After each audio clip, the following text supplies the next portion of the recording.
We are revisiting the game box.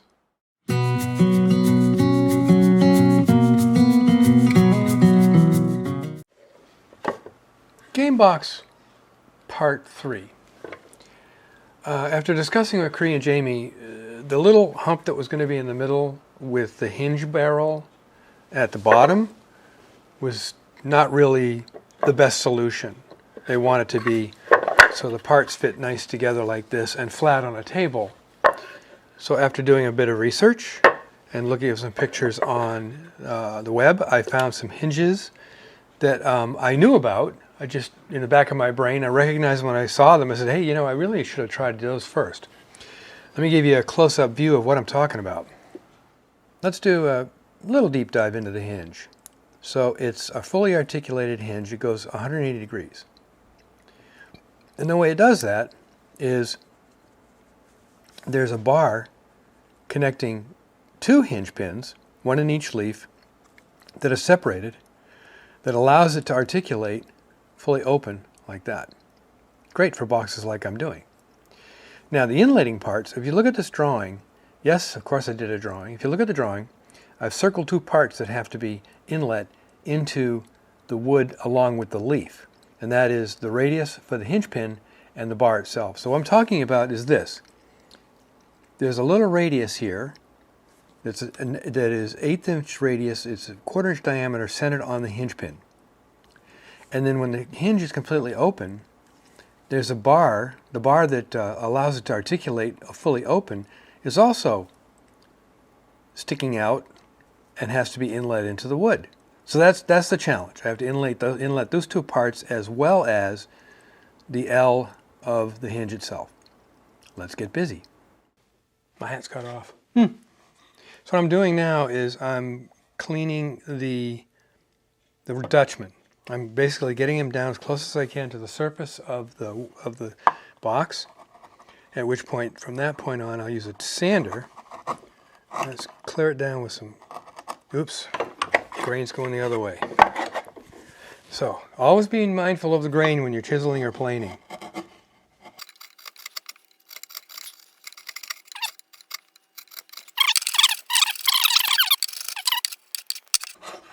Okay, so that's good.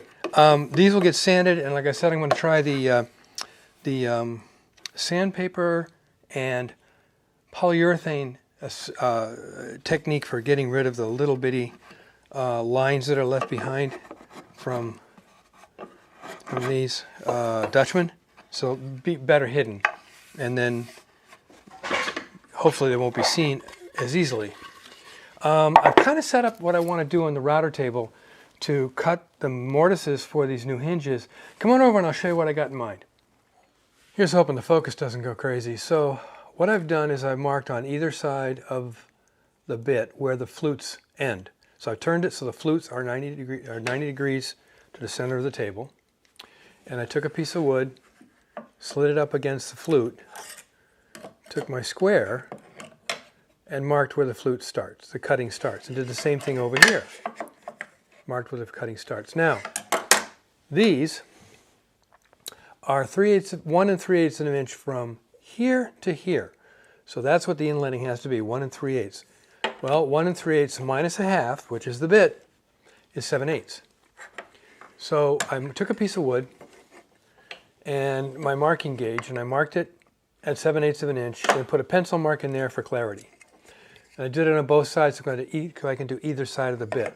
So I put it up against the bit like so, and again, took my square, drew a line, put it over here, took my square, and drew a line.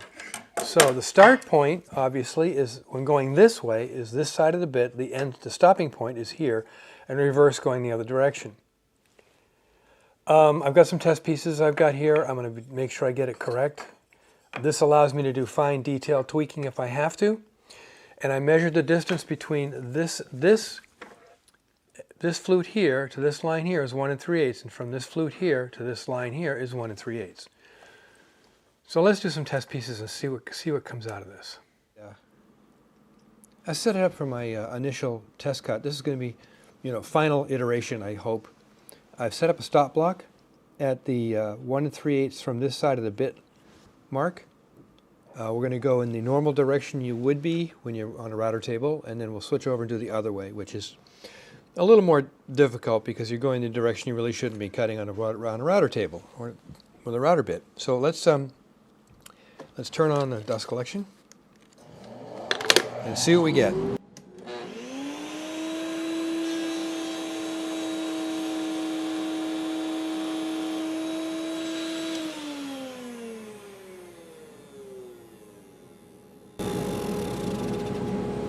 I want you to note, the stop block is raised up off the table because you saw that spit out there? All that would, if the stop block was down to the table, you'd wind up with a pile of stuff right here and it would stop your workpiece. So there's the first cut, got little, it's not perfectly 1/2 inch, so. And let's see how, just slide it in there. And, oops. There it is. That looks like a really good fit. I may have to move it just a little bit more that way, but I'm not sure. I'll do a couple more test cuts. So let's flip it around and do the other way. Now here's the fun one. We're going to be going in a direction you're told not to cut with a router bit, but it's called a back cut. It could pull the workpiece away from the fence because of the way the router bit is spinning. But I've got it at higher speed, so it should be fine. So let's flip this piece around, turn on the dust collector, see what we get.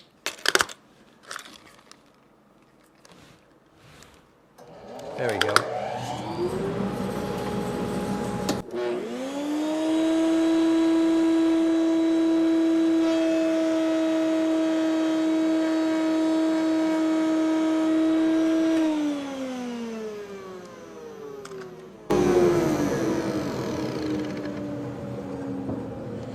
You'll also note that I move very slowly through the workpiece to make sure that everything worked, that I wasn't getting pushed away from the fence or anything. And there again, it looks like a pretty good cut. It looks like I got to go,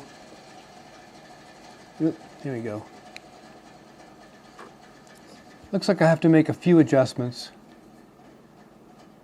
There we go. Actually, that's pretty good. I don't know if you can notice in the picture, but in the video, but this is handmade, and there's some rough grindings along here because normally this would be embedded, but it's going to be exposed, so I've got to kind of polish that. Put on my metalworking hat and polish it. So I think we're ready to go on and start cutting the boxes.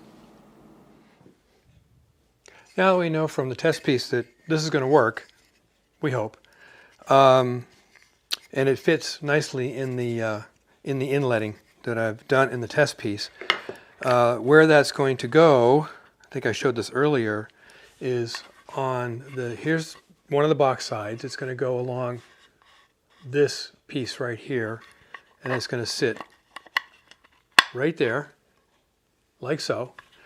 The key here is accuracy. I've got to get these inlettings done on either box side so that the hinge winds up in the exact place I need it, which is right in the middle of the box, between the two boxes.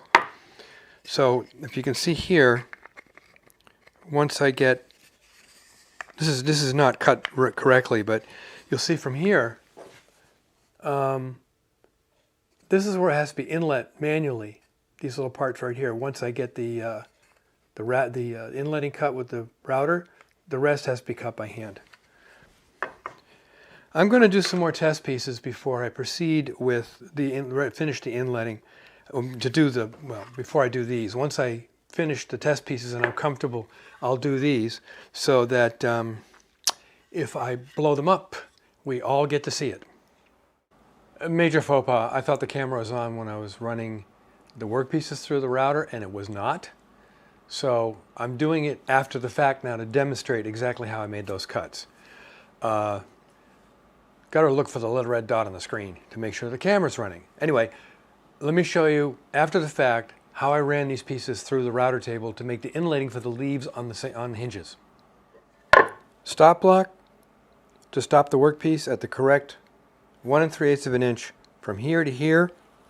This is the evil cut, the hard cut to do. But okay, it's already been done, but I want to demonstrate how I did it so you can get an idea of what's going on here.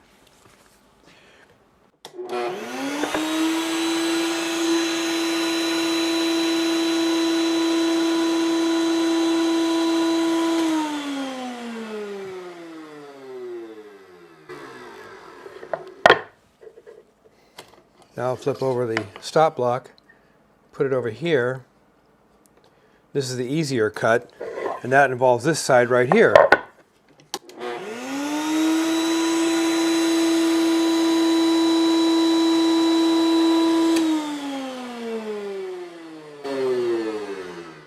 You'll note that I shut the router off before I pulled the workpiece out. That's just common practice. It's smart practice for things like this. So, onward. These are my test pieces, or last test pieces, I hope. It's a 4-step process. More than 4 steps, but this is the general idea. First thing to do is mark where that 1/4-inch hole has to go. And I also mark at the same time where the shoulder, L-shaped shoulder of the hinge goes, which is right here.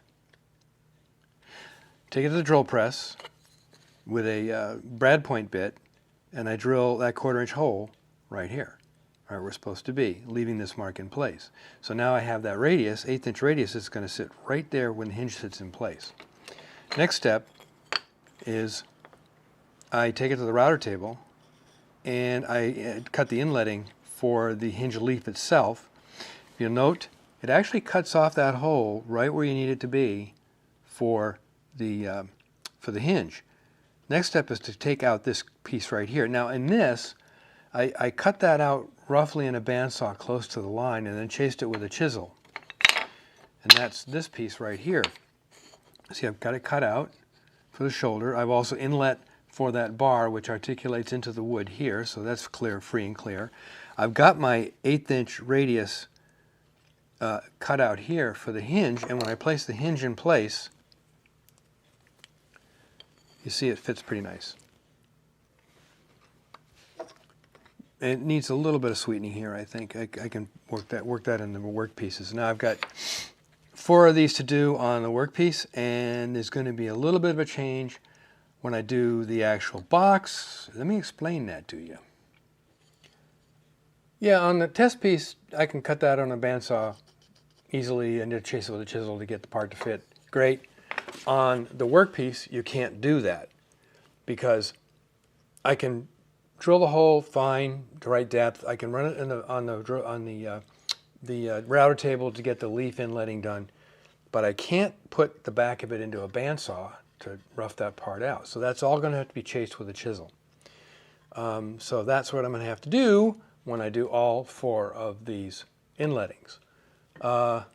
So with that said, let's get on and do this. Now I'm not going to record all those. I might record the last one when I've kind of pretty much got it down. But let's get on this, get those hinges in place, and as I said earlier, then it's a sanding, a refinishing, and then it goes out the door. Small benchtop drill press. Suppose I could take this off and try and clamp it on the metal table to get that vertical hole, because I got to drill this way. But there's a far more elegant solution. And here's the solution I did not come up with. This is a standard solution for drilling parts on a vertical parts, long parts, on a small drill press. Basically, you make a 90-degree fixture that allows you to put the workpiece vertical to the table, and now you can drill the workpiece. Now I've got to drill that little hole for the radius on the hinge. And the 90 degrees was maintained by using 2 of these 90-degree clamps that are very precise. That I've been buying over the years, well, years ago at the woodworking shows. Jevons Tool Company is where they came from. I'm not sure he's still in business, but I think someone bought him out, and you can get these through some of the usual suspects like Rockler. So, there's 2 of those 90-degree clamps holding this 3/4-inch piece of plywood and another one under here at 90 degrees, which in turn gives me 90 degrees to the drill press table. This cleat right here, which I clamped the workpiece against, is glued and nailed to the vertical piece of plywood. So now I clamp the workpiece to that. And that again gives me that 90 degrees. I've got a cleat on the inside. This is a fixed cleat and then 2 clamps. There's 3 clamps holding it on the table so it doesn't move and doesn't shift. 1, 2, 3, outside, edge, and in the inside. And I've got one clamp over on the other side of the workpiece to make sure it doesn't like rack out a little bit when you clamp it here. It just, just to be more precise. Let me bring the camera in, and I'll give you a little more detail on how this is set up. Now, I know it looks awful busy, and yes, it's going to be awful busy. So but I just take it apart and put it back on the shelf when I'm not using it anymore. Handheld action. So I'm holding the camera handheld. Now, if you go under here, you can see those two 90-degree clamps here and there to keep the jig 90 degrees. There, and there's a clamp here, here, and one over here to hold the jig in place on the table. Here's a close-up of the cleat, which is fastened to the vertical here, glued and nailed, and I got a piece of stock here just to protect the workpiece. Workpiece is clamped in there. Now that's 90 degrees this way, and it's straight that way. And this clamp is just to prevent, like I said, to keep it from racking out possibly. Yeah, it looks kind of busy, but it actually does the job. So this is the last one I'm chopping out now. The other three are done so that hinges will fit.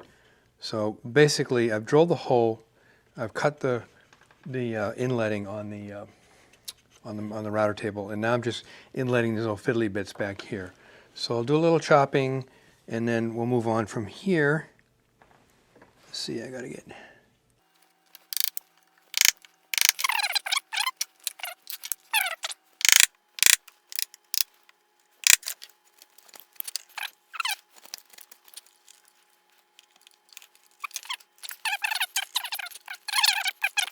Okay, that's good. Now I'll mark and do the inletting for the, oops.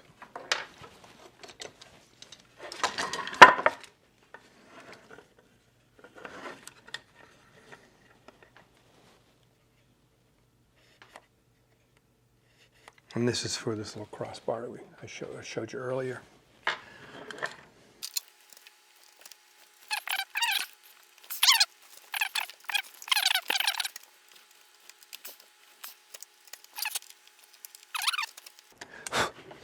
Now, how's it fitting? I think that's good. So all the inletting is done, and now I'll do a test fit. Put in the screws, and then from there it's do some sanding and some finishing. The inletting is done. The hinges are in place. The box opens up nicely, nice and flat. I don't have a ridge along here. There's a little bit because this box is a little wonky anyway, and there's a gap, but they can use the playing pieces will fit over that gap. The inletting didn't come out quite as nice as I'd like, showing my mistakes, but they do lie in there nicely, so there's that. Oh yeah, this is the jig, quickly, this is the jig I made for drilling the vertical holes. See the angle pieces here, 2 pieces of plywood, and a cleat, and it clamped up under the drill table like that. No plans or drawings, because I didn't invent that. And with that, we'll call this finished. I need to put a finish on it and then take it up to Jamie and Cree's house and hand it over. So until next time, make great things out of wood and use some funky hinges.